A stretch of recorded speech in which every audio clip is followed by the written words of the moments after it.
And it was just kind of this cool thing to like bang tango almost because we were so different. Clawed and screamed, and we're like, come on, man, look at these reviews we're getting. You guys got to do this for us. And, we were always fighting with the label to get behind us more because it was happening, and everybody on the street level and all the mags, all the press, everybody was like, bang tango this, and we'd go back and they're like, well, I don't know. They were just dropping the ball with us, and it was very frustrating. I'll be honest. The Psycho Cafe was a success. And then after that, it just started going downhill. And I think we felt these songs were great. He didn't. And he was probably right, honestly.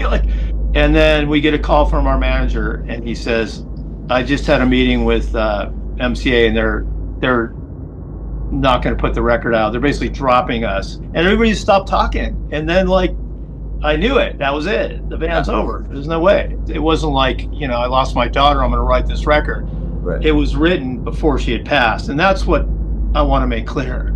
It's like this unsung hero family that I've kind of groomed and built, and they're just all loyal guys that have been around me. July 15th, 6 Times the Charm. The hair metal guru from Warren to Crew. The hair metal guru. Never forget Charlie too.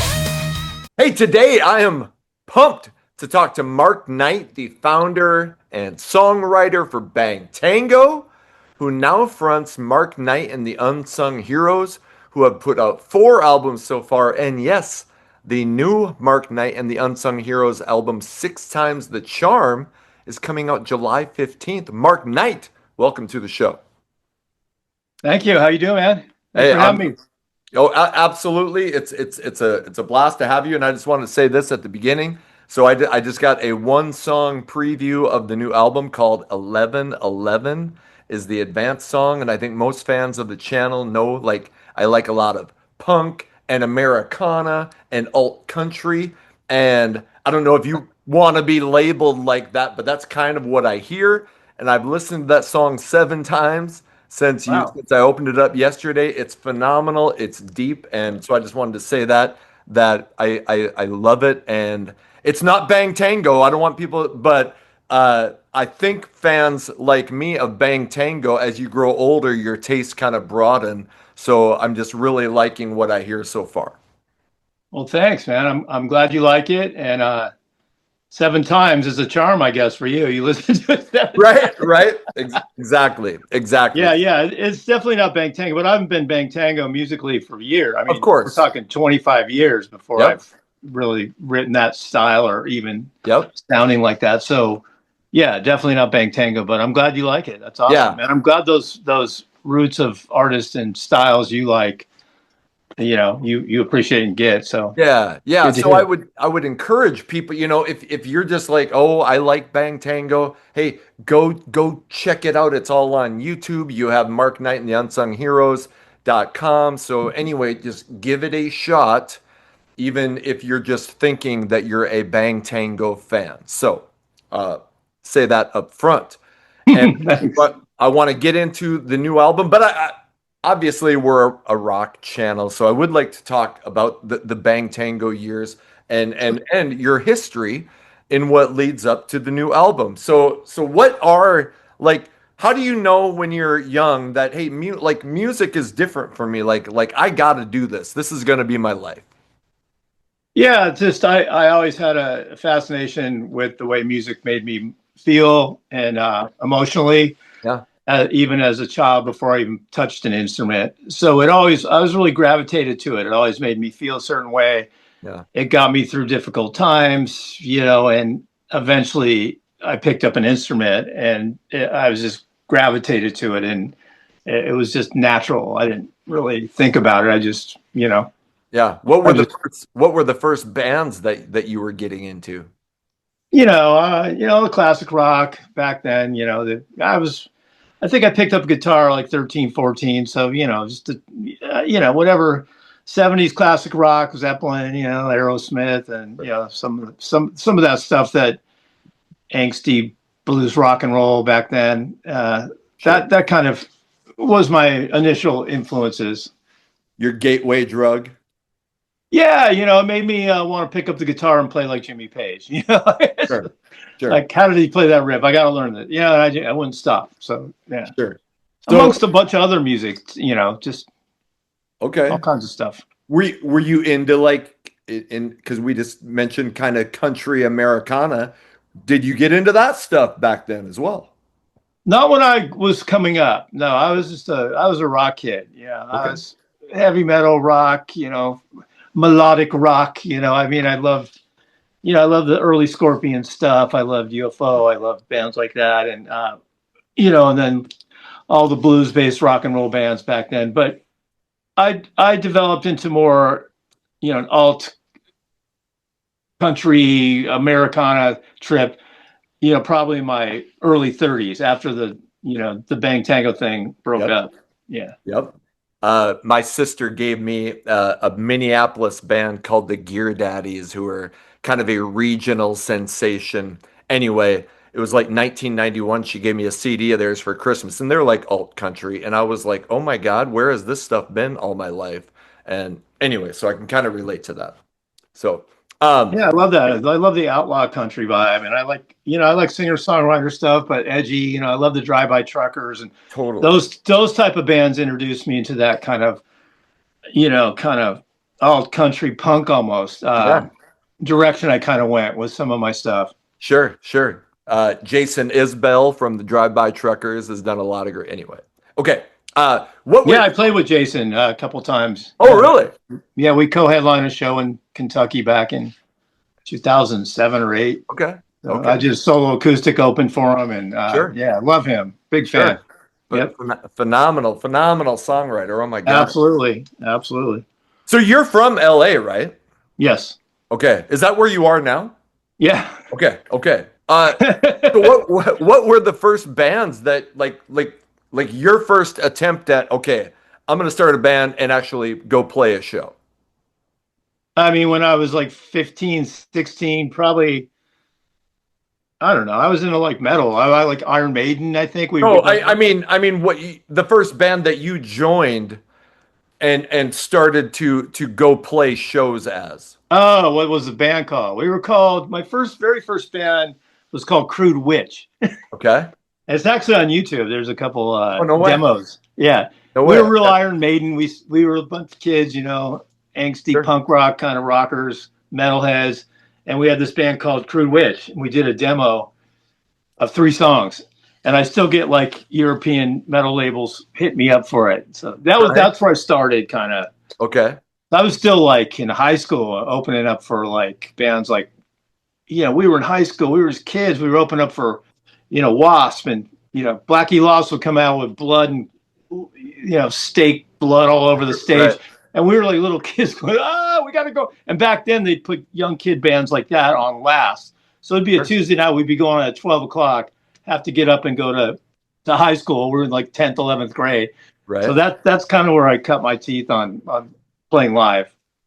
So is it after Crude Witch that a project called Mickey Knight comes? Yeah. Then so that evolved into Mickey Knight, yep, Okay. which was my dad's name, which Okay. I didn't even name the band that. Some of the guys in the band wanted to call it that. I'm like, all right, man, sure, whatever you guys. Sure. So yeah, that was the next band, Sure. and then So speaking of your dad, were your parents pretty supportive of all that? they thought it was a little crazy, the whole Sure. scene I was into, like the whole Sunset Strip rock. They weren't crazy about it. Yeah. I was 16, 17 years old and getting offers to play with bands like Bitch, and they're like, "You're gonna ruin our family. You can't play with that band. You don't even have a driver's license." So I was like, "This is what I want to do, Mom." And she's like, "You're being a disgrace to the family." But eventually they got more like, behind it as I Right.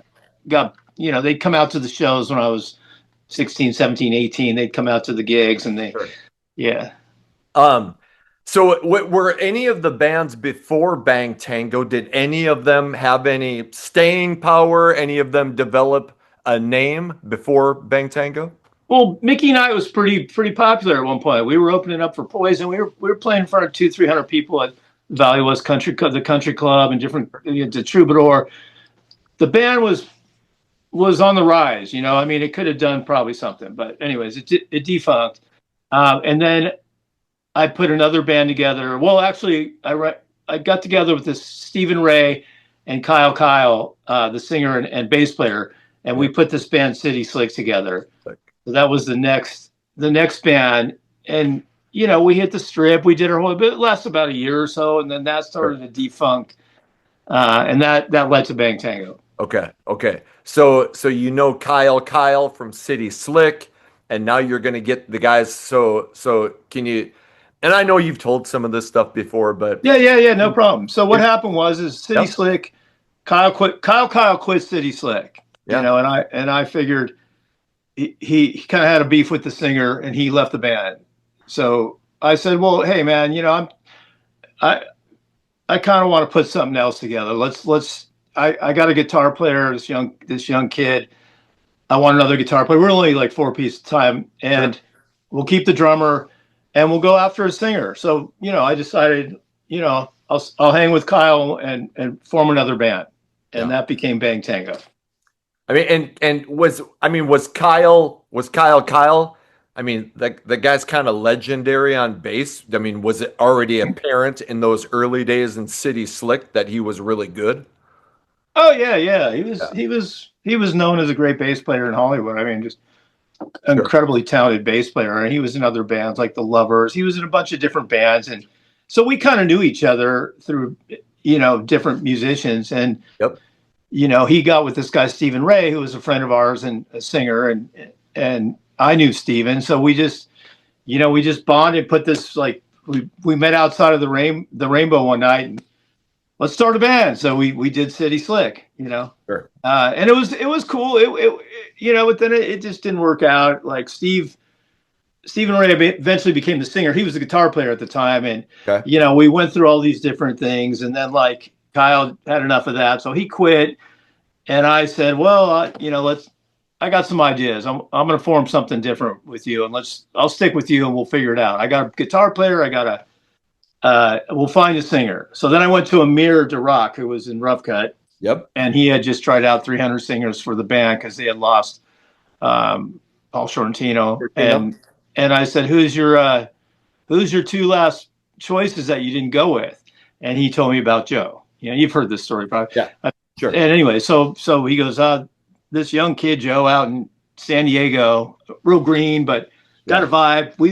He might be good for you.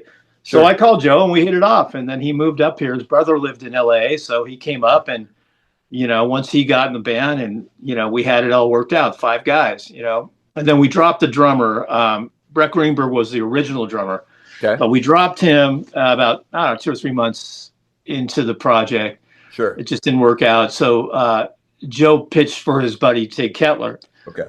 And Tig earned his stripes and auditioned, and we tried a couple other drummers, and we went with Tig, and that was it. That was the original 5 guys. And Tig is still with you.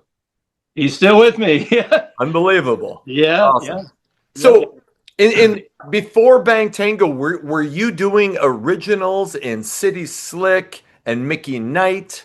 Always originals. I've Okay. never done cover. I've never been in a cover band in my life. Okay. I've played in covers for fun, like, a couple side projects, but I've always been an original songwriter, inventor of songs and music. I've never, taken any kind of like cover band journey. So here's a question. When was the first time, and maybe it was even before you were in a band, when was the first time you wrote a song and thought, shit, I might have something with this? I always put riffs and stuff together. I always thought that, it wasn't like I never became like a full like vocalist, singer, songwriter till later on in my career. So I always felt I had some cool riffs and cool ideas. I never thought they were going to be, I don't know. We just, you have to get with a singer that's going to make those come to life. So I always thought that I had some cool stuff that was original and different, and the band always musically we always click with whatever band I was in, but we always have to get a singer to kind of like write lyrics and melodies to something till it really became a great song. Sure. Okay. So you get the band together, you get Joe from Amir Durock, hooks you guys up.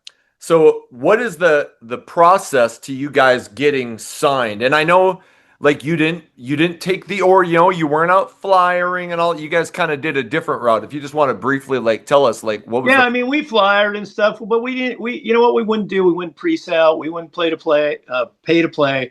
We took an alternative route, which was play any dive bar we could yeah. whenever we could, and we'd play like these things called Ruben Blue had this night called Ruben Blue Jam Night. We do the it'd be like 10 bands will play 3 songs each. So we just get up on stage on a Thursday night or Tuesday night. We jump up there. We do a couple bigger clubs, but mostly it was just kind of like little dive bars, like Club Okay. Lingerie in Hollywood and different places. Okay. We were kind of taking the back route because everybody in those days were selling, 300 tickets to their show, and then they get to play once a month at Roxy, and we Right. weren't going to pre-sell. We did it one time and we sold 10 tickets, and they tried to take our equipment our very first show it. And we had enough of that. So we just did it a little differently, a little like, kind of indie style or punk rock, Sure. like this. Sure. And then we landed a entertainment lawyer, David Cotico, and he basically started like baiting people in the industry to come see us. Okay. So he'd be like, I got this guy from MCA coming down. You guys, like, we'd be at work and we get a call. You guys got to play Club Lingerie at 7:30.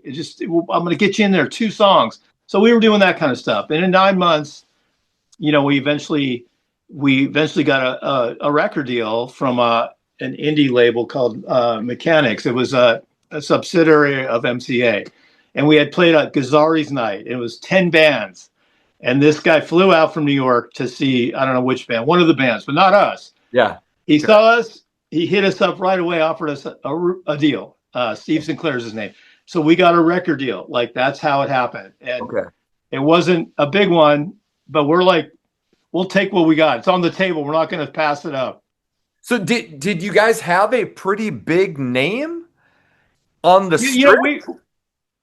yeah, we had this like cult following of people that just loved us. They loved the band, and they started growing, and it was just kind of this cool thing to like bang tango almost because we were so different. We Yes. weren't a bunch of guys with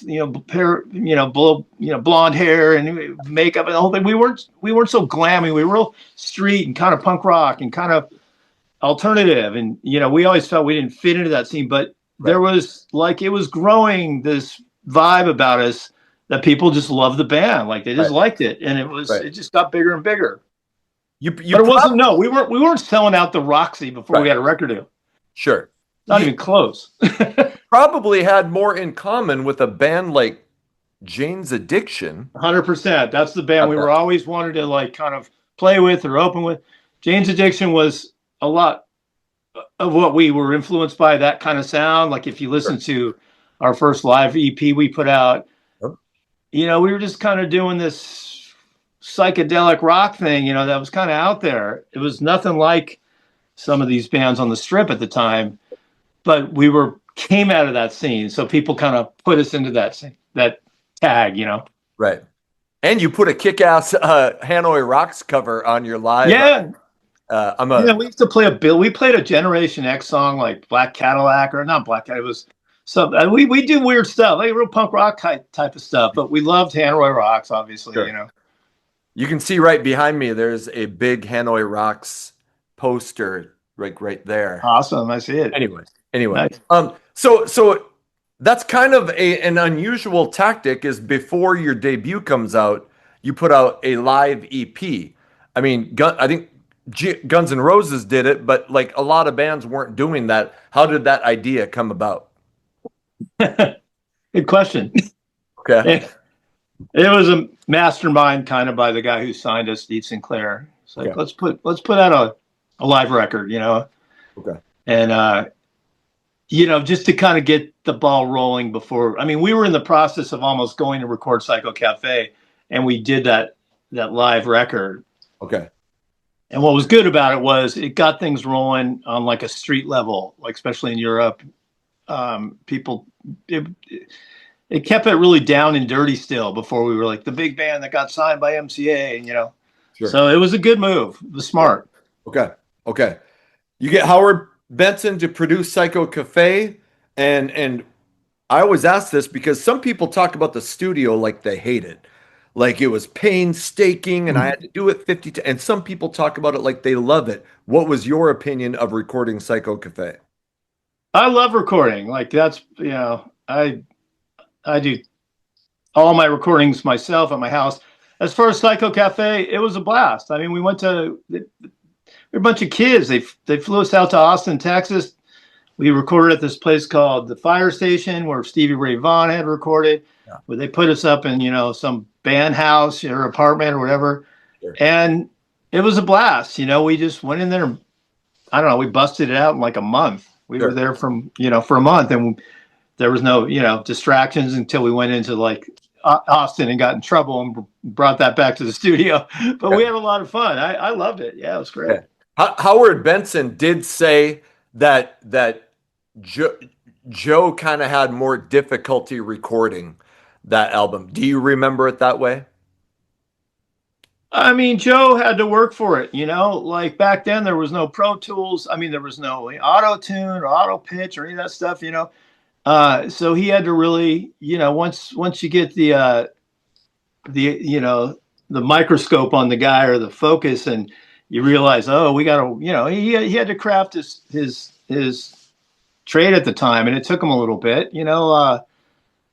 Once you put up those mics and you're in there for real, you're not just playing on the Sunset Strip anymore or live, you know, it's a different ball game in the studio. So he was young, we were young. He had to learn how to, you know, and Howard just worked him to the bone. Like, I mean, back, like I said, there was no auto tune back then. You couldn't just tweak it and, all right, that's good. Go home now. We'll fix it. Right. So, you know, he's putting in 12-hour sessions sometimes to get those vocals. And, so yeah, he had a little bit. He had to work hard. I mean, the band, like the musicianship in the band was just like awesome. I mean, we all pretty much had it down. You know, we studied, we did our homework, we knew our parts, and we played hours and hours on end, and we rehearsed a lot. So that was kind of sussed out. But the vocals took a little bit, you know, but he got it done. Sure. Yeah. When you got done with Psycho Cafe, you make the video for Someone Like You, and I think when you first saw the video, were you like, wow, holy shit? Because I mean that video took a pretty big charge on MTV. What did you think when you first saw the video? Well, I knew when we were filming it that we had something. Okay. You know, the way that went down was each guy in the band performed separately. Yeah. And they'd film them, you know, in those lights and stuff, right? So I went first. Yep. Because you know, I wrote the intro and the whole thing. So, Yep. And the Orange Jackson and the whole deal.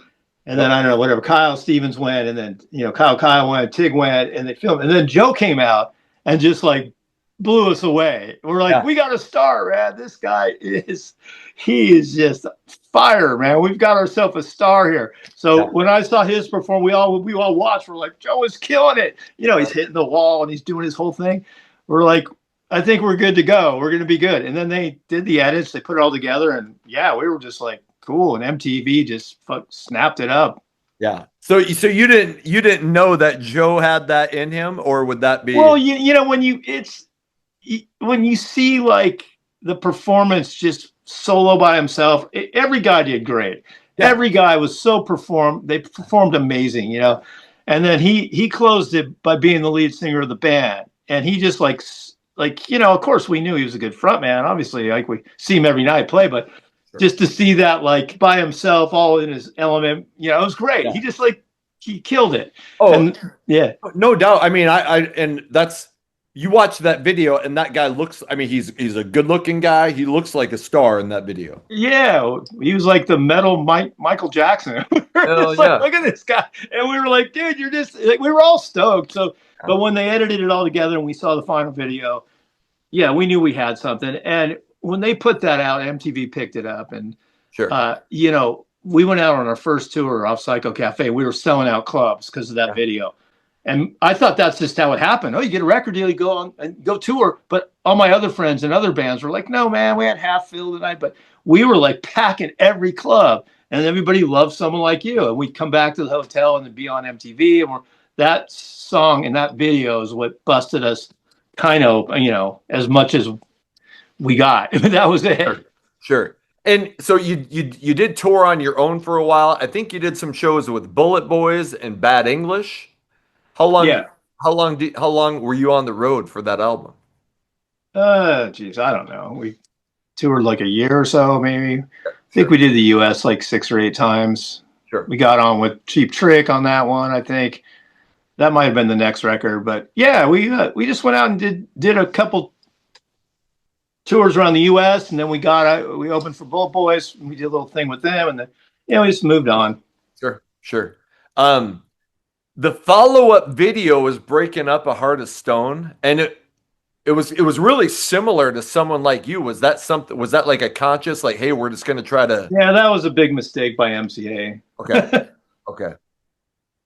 It was like, they got gun shy and they thought they had success with the first video, so they stayed closer to that, which was just not cool. I didn't think. No, I mean, I don't. It was like a watered down version of Someone Like You, and they were trying to stay in that same theme, and we didn't. We wanted to do something different, but that's just what the management and people were telling us to do. So sure. Yep. So after that album, like after the cycle, the touring and everything, does everyone, and I'm talking about like the band and the label, you guys got to feel pretty good. I mean, the album. Yeah, we were like, wow, this is it. We're doing it. We thought it was, we found we got success, but you can just, that it can tilt any moment in the music business, like it turns out Someone Like You, we probably should have worked harder and used it. It had more life. So we cut that short, put out second single, and that just kind of, it tilted it because we had the momentum with Someone Like You. Okay. And that was like absolutely, had legs, and we kind of cut it short. We shouldn't have, but even our manager at the time said, should have kept working Someone Like You. What the label does, all these people decide. Yeah. There's so many people involved. There's, A&R guys, there's people involved in the label. There's people, everybody's like, once they see some sort of like interest in, they all want to get their hands in it and say stuff. And then, Yeah. And I think people think like you guys have all this power in the decision-making process. And I'm sure the band, you mean? Yeah. Yeah. And a lot of times you don't. We don't. Yeah. Oh, and then we got bitchy about it. We fought about it. We clawed and screamed, and we're like, come on, man, look at these reviews we're getting. You guys got to do this for us. We were always fighting with the label to get behind us more because it was happening, and everybody on the street level and all the mags, all the press, everybody was like, bang, Tango this, and we'd go back and they're like, well, I don't know. They were just dropping the ball with us, and it was very frustrating. I'll be honest. The Psycho Cafe was a success. And then after that, it just started going downhill. Sure. Okay. So you were gonna have Howard Benson produce Dancing on Coals, the follow-up, but he was let go. Can you just tell me like what happened with Howard Benson? Well, Howard came in and we started playing new songs for him that we've been working on.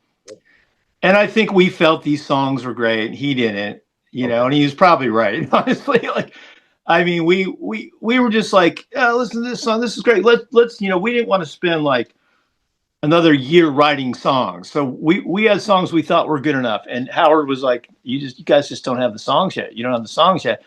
And eventually we were just tired of him kind of telling us we didn't have the songs.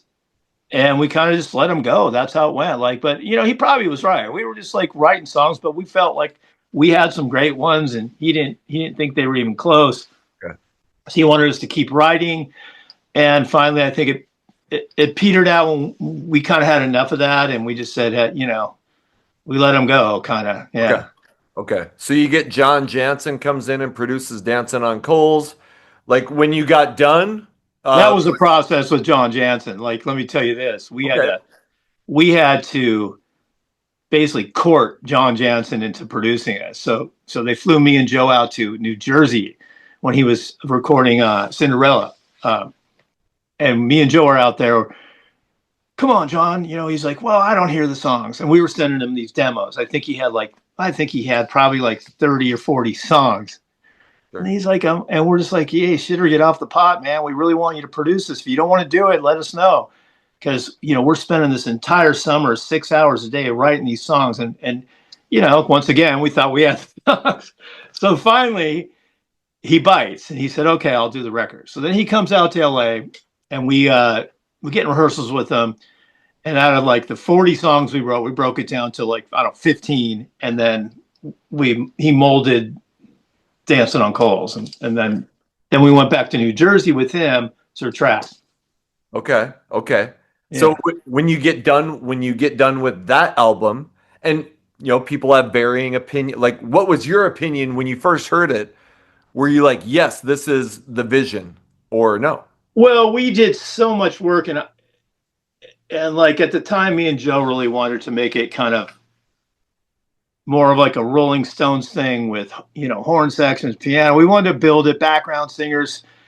Sure. And we did all these tracks, I think we were in like 6 different studios all over the country and stuff. And we just thought this thing was just going to be unbelievable. And then John Jansen and his partner, I forget his name, he said, we're going to mix this alone. You guys, we're going to do this in Jersey. We're back in the West Coast, we're all home out in LA. And he mixed the songs and sent us the tracks, and we're just like, what the hell? Like, it was like all the edgy guitar stuff felt, muted down a little bit. There were parts that I get as a guitar player, all these different parts I didn't even hear. Like, where are they?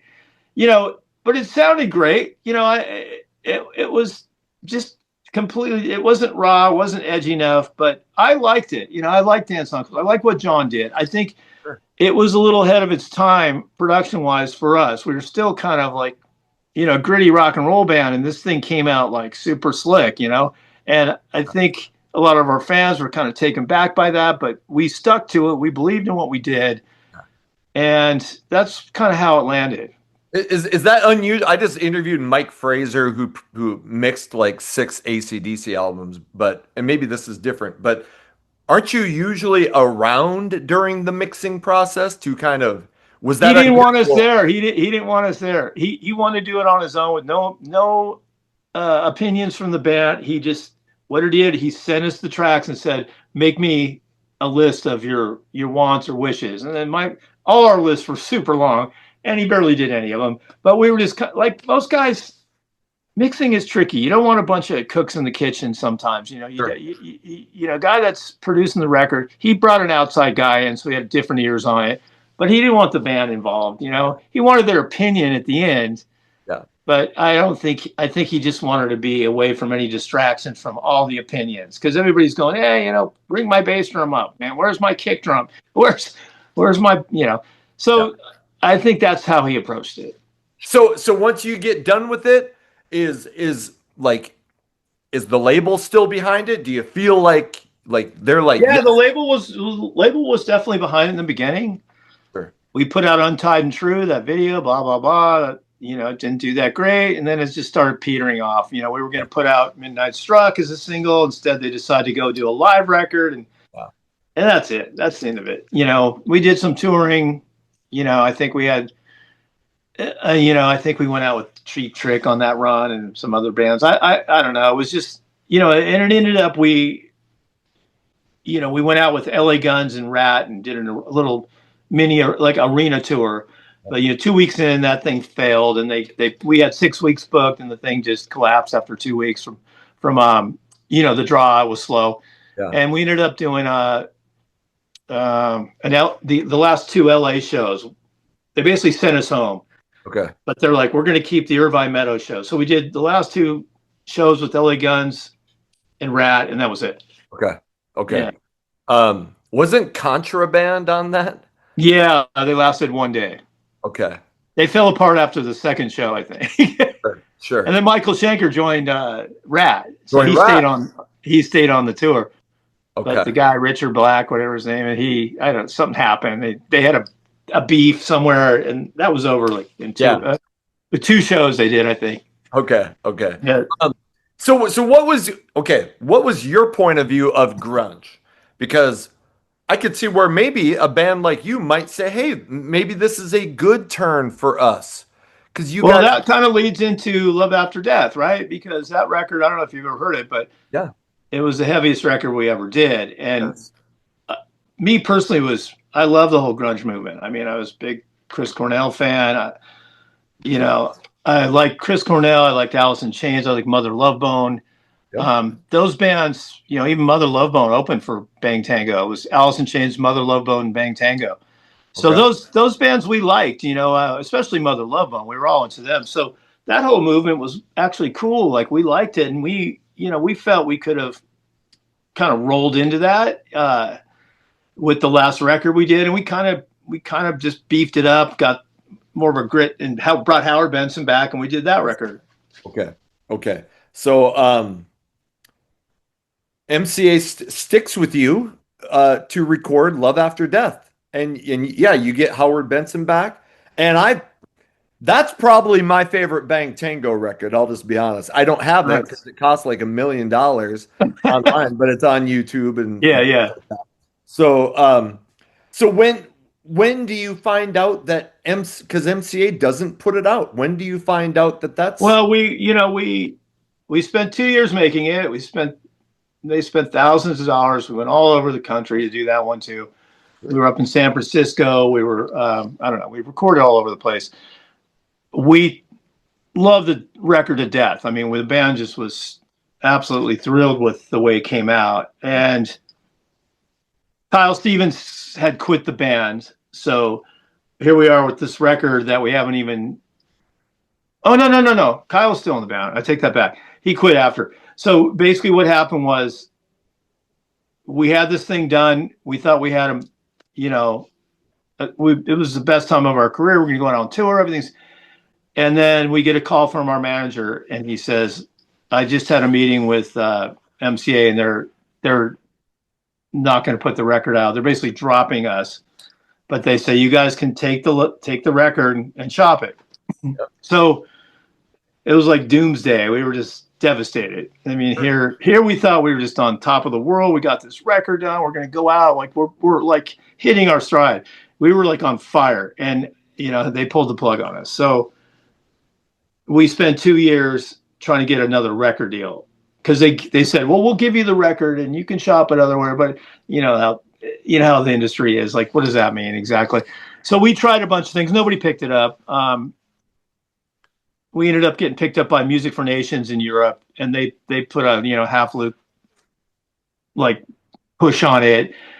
Yeah. Kyle Stevens had quit around the end of that era, so we got another guitar player, Mark Tremalia, who ends up playing with the Unsung Heroes. And we go to Europe and do 2 weeks, and that was the end of the band. We came back and it defunct. when was Love After Death finished? Like, I'm trying to figure out how long it. I don't know, 90. Well, we spent 2 years trying to get picked up. So I think we finished it in maybe 93 or 4, Okay. somewhere around there. And And then 2 years of shopping, trying to get, we were showcasing, we're doing everything we could to get some other label to pick it up, but nobody pick it up except Music for Nations in Europe. So that's why I didn't get a release in the States. okay, and it came out in '94 on Music for Nations. Yeah. And I think 95 is when we went to Europe and just did a 2-week run. And then, it was, Kyle wasn't in the band anymore, Stevens, and it just was falling apart. I was starting into my whole singer-songwriter trip. I was living in Malibu on the beach, and I just wanted to be a folk singer. And I was going in my whole new direction. This thing was just beating a dead horse, I felt, with the band. But I stayed, I was more invested, so I stayed in the band even after Kyle Stevens had quit. But I could feel his frustrations, but I was just a little bit more invested, so I stuck around, So when did you know? Okay, that's it for me. Well, after that little 2-week tour, I came back, and Joe was talking to me about forming another band, and we come back home and everybody just disappears. Like the whole band just went in different directions. And I, at the time, it was doing my acoustic thing. I didn't know where that was going to lead, but I didn't want to lose the umbrella of Bang Tango. Like that's my whole entire career right there in the line. But Tigga did this. He quit the band. He called Ed Gerard manager, and they're like, "You're the drummer. You can't quit the band. What are you talking about?" And Kyle stayed in Europe. He didn't even come back. He went on some vacation. Joe started this band, the Vagabonds, and they were like this funky blues rock band. And he had like labels interested, so he was like about to showcase with that band, and everybody stopped talking. And then like I knew it. That was it. The band's over. There's no way. It was really weird because nobody said the band's over. It was just like everybody just went their own way. And guys back then weren't known for their ability to talk it out and share their feelings. It was just like, everybody, Joe started this Vagabond thing, and he was talking to me about a new band the last 2 nights of the tour that we were going to form. I'm like, that sounds interesting. I'm into that, But yeah, come back. I never heard from him for 6 months. He just went away. So that was it. Like, I'm like, I'm done with that. And I didn't really want to do that stuff anyways. I was going in a different direction. What was like, do you remember like when you first started thinking, I'm kind of into this Americana alt country? Yeah. I started because the end of the making of Love After Death, I brought this song to the band that was real Stonesy. Yeah, it was called 1,000 Goodbyes is what we ended up. Joe wrote those lyrics to him. But I was starting to get into this whole like singer-songwriter chip. I was writing songs at home, chipping away on the acoustic, going, I think I got, this just feels right to me. I didn't never want to be a singer or any of that, but I felt like I like where I'm going musically, and it's not Bang Tango. I could have, brought it into the band and worked it in. We were all going in different ways, but I just knew it wasn't going to work with the lineup at the time. So that's when I kind of knew. Like I knew one day I'm going to front my own band, and that was like I told Kyle Stevens once when we were up north in San Francisco, we were recording, and I go, I think in time, I think I'm going to end up fronting my own band one day. And he goes, I could see that. Yeah. This was I couldn't even imagine standing up singing in front of an audience. Right. But yeah. So that's when it started.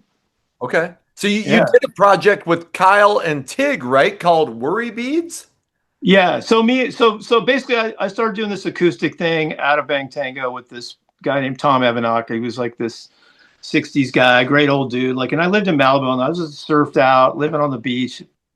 Started that, brought Tig in on percussion. Then we broke off from that acoustic thing and went into forming a band called Worry Beads. Okay. And then eventually, we had different players, all kinds of different guys came in and out, but me and Tig were always there. Yeah. And then eventually we got Kyle Stevens in that band. He joined. Sure.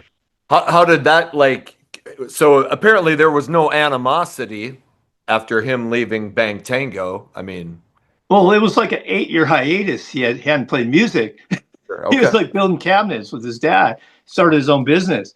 Sure. So me and him are homeboys. I mean, I grew up with him. I taught him guitar when he was a kid. So I'm like, hey, Kyle, you want to play guitar with us? And he's like, hell yeah, man, let's do it. He just wanted to play.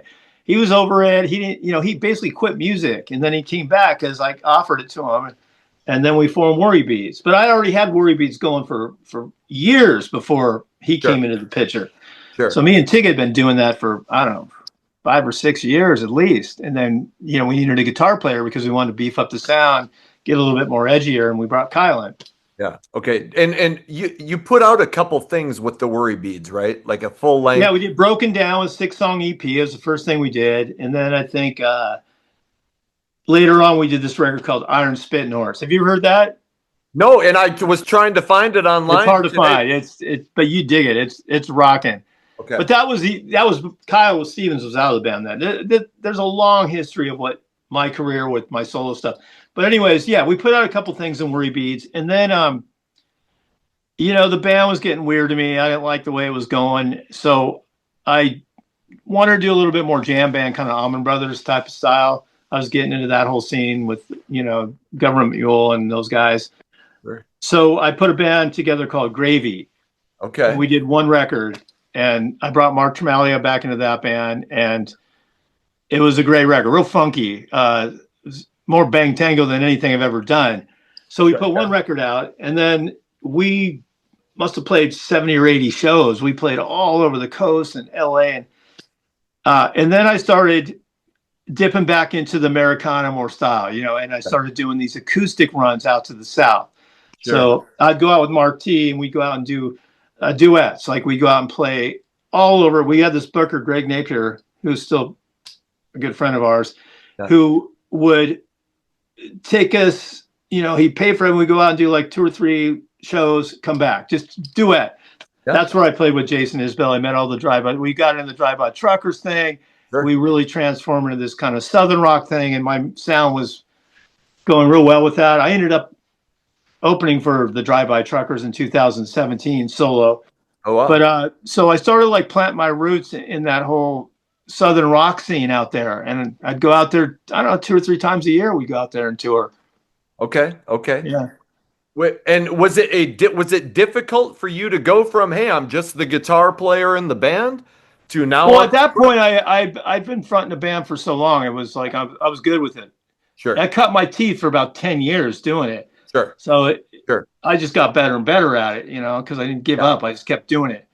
Okay. I did other little projects here and there. I was a band called Governor for a bit, which had a singer, and but I always stuck to just singing and songwriting, and it just got better and better over the years, and that's what I kept doing. And then after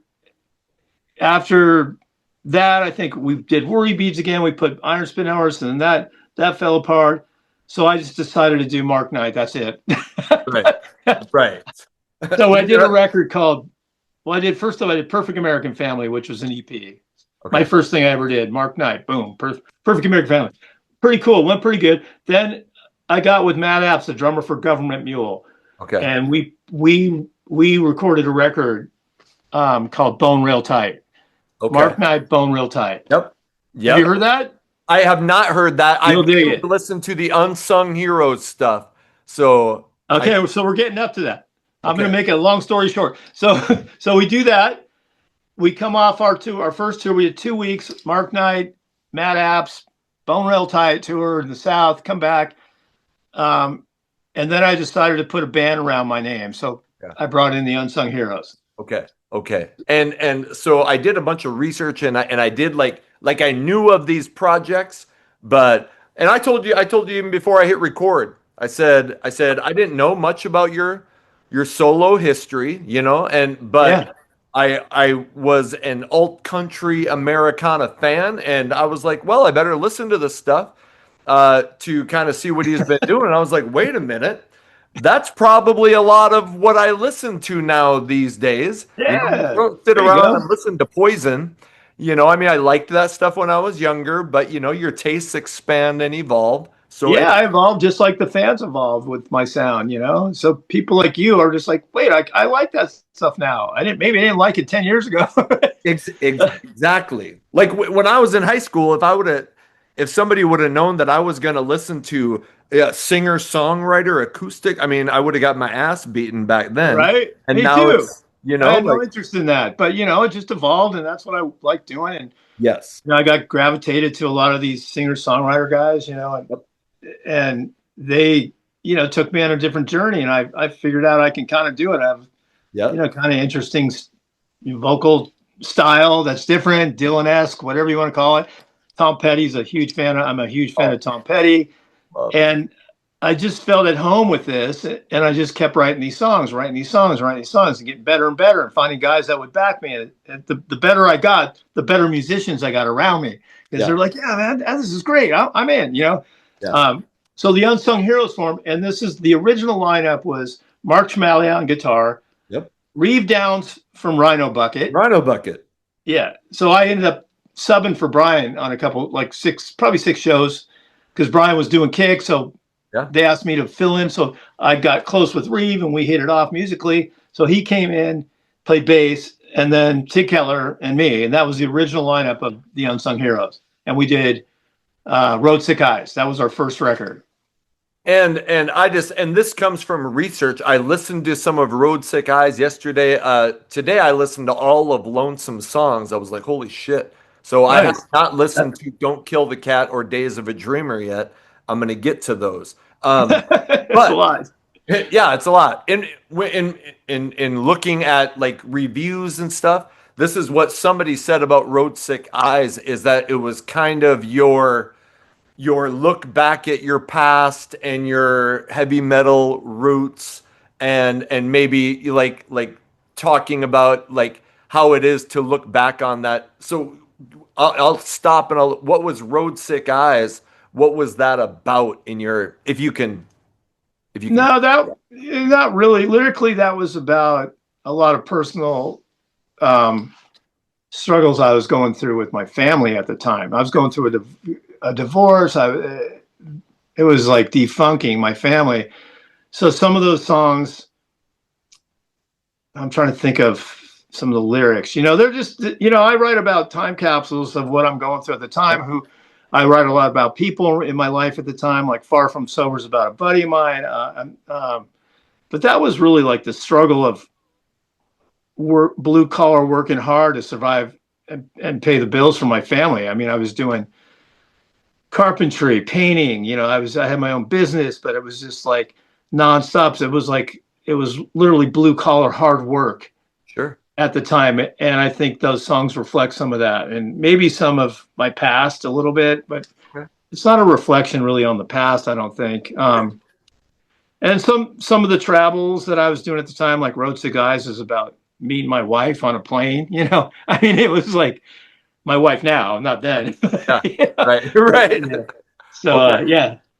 Um, so during all these years, and then we're going to talk more about the unsung heroes, but during all those, is there like, Joe does some other projects, does Beautiful Creatures, but are there periods where there is talk of getting Bang Tango going in the late 90s, early 2000s? We'd randomly get together and do like a reunion. Like I think we did maybe three of them. We did a thing for Thin Lizzy in the '90s, early '90s, not early, like '97 or '8. Sure. And then we got together and did. We did the Cat House reunion in 2020. I forget what year it was, but it was a 25-year anniversary of the Cat House. Okay. And Ricky Rackman had invited us to do it, so we did that. Yep. And then 2 or 3 years would go by, and then we'd be like, everybody get the itch. Let's do it again. A couple of times we even got together and rehearsed, and then that was it. We never saw each other again. Right. But finally, we kind of wanted. I did the Redux thing. I don't know if you know about that, but Bang Tango Redux. I was gonna. yeah, that was just me wanting to do those songs again. So I asked Kyle and those guys, if you want to do something, we'll get a different singer. So we did a couple shows. That was it. Yeah. Okay. And then what did it lead up to? It led up to, finally, let's go out and do a final reunion, which we did in 2020. Okay. Okay. And we just did one show at the Whiskey. We sold it out. Yep. That was it.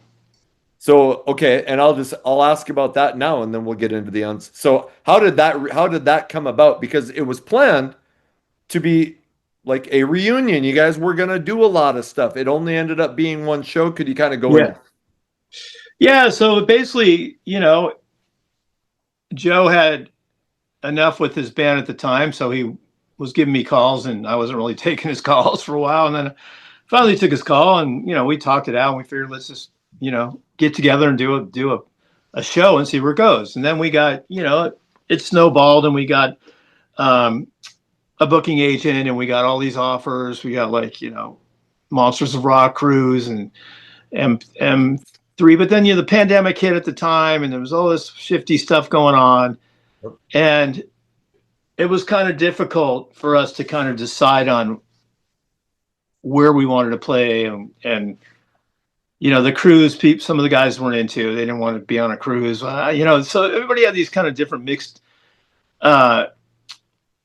ideas about the gigs that were coming to us, but they're all good gigs. M3, I think we got bumped down after the pandemic on our set time, so that bothered some guys. It started just being real difficult. And I was kind of managing the band at the time, kind of working with the booking agent, and I was having to go back to them. Well, the guys don't want to do this, So it just started getting like nothing was really falling in place, and the pandemic really kind of knocked that all out. So Yeah. that's how it ended up. We had a great, successful first show, one show, the reunion. It was great. I thought, yeah, this is like going to be cool. We're going to do some good stuff, and it just the gigs just didn't pan out right for us, and the pandemic.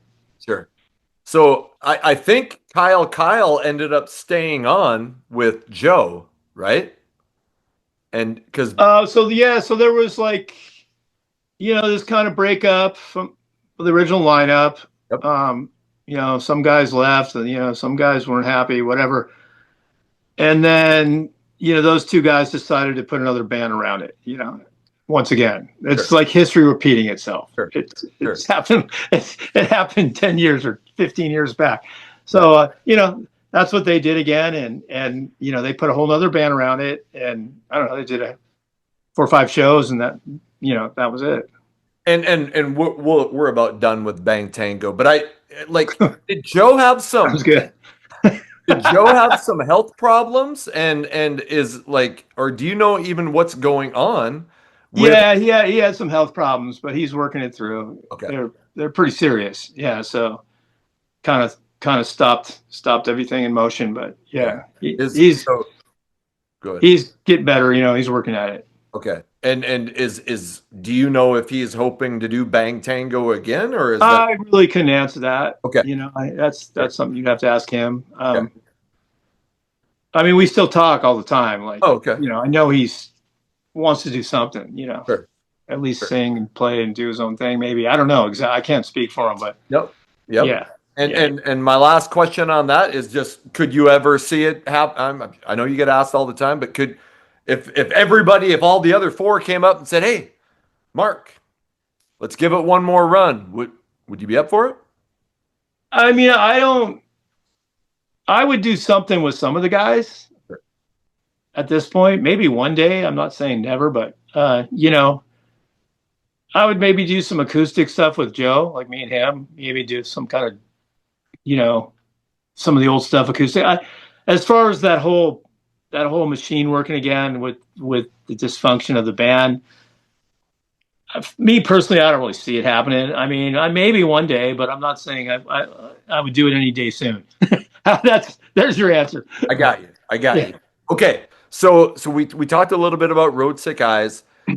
Don't Kill the Cat in 2018, Days of a Dreamer in 2021. I haven't listened to those yet, but Lonesome Songs, I listen, and that's your last album. Yeah, that was the last one. Yeah. What can you tell me about that album? I mean, Lonesome Songs is kind of a dark title. What can you tell me about that? Yeah, I went back to like some of my days of touring back in the South. There's a couple songs on there, like Shutdown was a pandemic song. I wrote about, I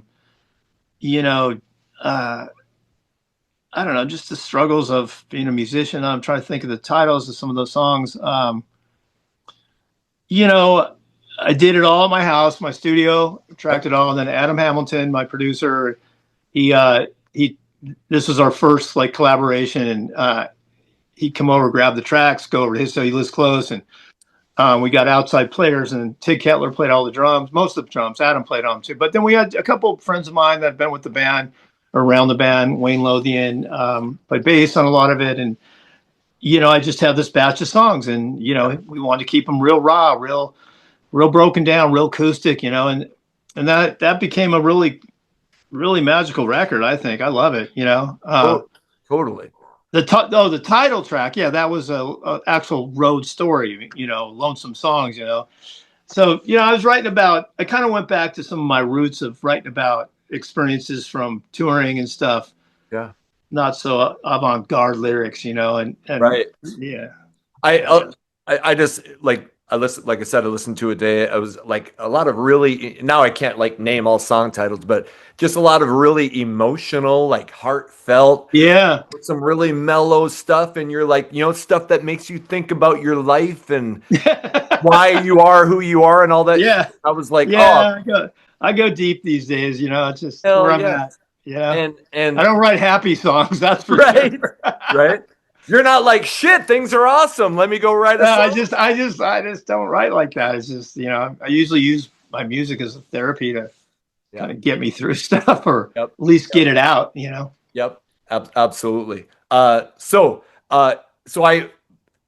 like when I get done, I'm like, shit, I'm gonna go listen to that album again because that's a lot of where my musical interests go these days. I still love metal and hard rock. Yeah, yeah, I can only do that for part of the time, and the other yeah, part of the time, I'm listening to mellow acoustic. You know, yeah. I mean, there's some rockers on there too. yeah, Every record of mine has a rocker or two, you know? yep, yep. Yeah, So okay, and I'm just this got brought up in the email that you guys sent to me that right. your daughter Lucy Blue Knight passed away in July of 2024, and I'm only bringing it up because Yeah, yeah, it was mentioned in that, and sure. I know like and you said the email said that these songs were written before that happened. But I figured, in a time where so many people are struggling with mental health, and maybe I'll just stop right there, but I'll just let you say whatever you want or whatever you don't want. Yeah, yeah. We were dealing with a real hard time with her. You know, she was staying with us, me and my wife, and these songs in the year or two span where she was really dealing with mental illness Yeah. were written. They weren't written about her. They were just written in the time, and she would Yeah. chime in and throw in some lines here and there and tell me what she liked and what she didn't like. Yeah. But in all honesty, I didn't write this record in like a tribute to her. It wasn't like, I lost my daughter, I'm going to write this record. Right. It was written before she had passed, and that's what I want to make clear. Yep. I don't want people to think that this is some kind of like, oh, he's chiming in on his daughter, yeah. But people, people are, they think that way sometimes. But this was all written with her being here. And actually, she chimed in on some of the lyrics, and Okay. she was living with us and going through all this incredibly difficult mental illness. Yep. And the songs were written in the period of time a little before she was here and when she was here. So they were all written before. Yep. So that's the main point we're trying to Yep. get across to you on the email. Yeah. Absolutely. That Yeah. all this stuff was beforehand. Anyway, I just Heavy subject, I know. yeah, and my heart breaks for you guys. So anyway, I just Yeah, thanks, man. Appreciate it. Okay. So these songs get written, and like tell me about the recording. And you said Adam Hamilton. Well, a lot of people might Hamilton was in LA Guns, and the guy does so many different things in music. So tell us about. Yeah, we became really good friends because he initially started on Days of a Dreamer working with me. Okay. And basically we were going to go use his place just to record drums. Then, he's so gifted and talented guy that I'm just like, hey man, you want to help me with like some of this mixing and this and that. And like, we had our drummer at the time, Edward, he mixed Days of a Dreamer, but Adam and me really hit it off. So Lonesome Songs, me and Adam kind of went into like, we're going to make a record together. And he guided me, like he co-produced me, and Tig stepped up and did all the drums. Yep. So we took Lonesome Songs and went to the next level with 6 Times the Charm. This new one was the same formula. I basically did everything at my house pretty much. Yep. And then we went to Adam's. Tig did most all the drum tracks. Yep. And then we brought in some of the new unsung heroes, which is Damian Valentine and Chuck C, the guitar player. And we ended up going over to their studio and doing a couple songs. There's 2 rockers on it that we did over at Chuck's studio. Okay. So I wanted to kind of intertwine the actual members of the Unsung Heroes, not just my outside buddies that play, and Adam played half the stuff. Because Adam plays bass, he plays guitar, and he could have done the whole record, but Damian Valentine, he's an amazing bass, super talented guy.